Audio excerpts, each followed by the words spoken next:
নমস্কার, বৈশাখীর হেসেলে সব্বাইকে স্বাগত। সবার আগে আজ কী রান্না করলাম বলে নিয়ে একটা নতুন রেসিপি তোমাদের সাথে আলোচনা করব, মানে শেয়ার করব।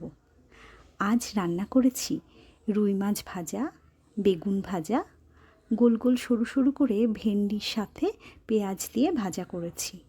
সজনের ডাঁটা আর আলু দিয়ে সর্ষে বাটা দিয়ে একটা চচ্চড়ি করেছি। শুক্তানি করেছি, কিন্তু তিতো ছাড়া, দারুণ টেস্টি হয়। আর করেছি মাছের ডিমের ঝুড়া, এই নামটা আমারই দেওয়া। আর শেষে টক মিষ্টি আমের চাটনি। এটা না হলে মনে হতো শেষ হয়েও হইল না শেষ।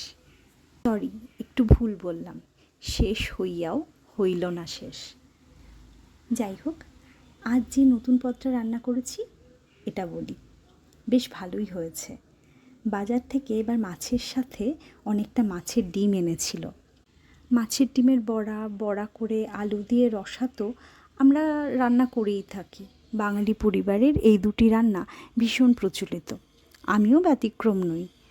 সোশ্যাল মিডিয়ার জামানায় অনেক নতুন নতুন রান্না চোখে পড়ে, আরও বেশি করে চোখে পড়ে কারণ রান্না করতে, পরিবেশন করতে এবং খাওয়াতে আমি ভালোই বাসি।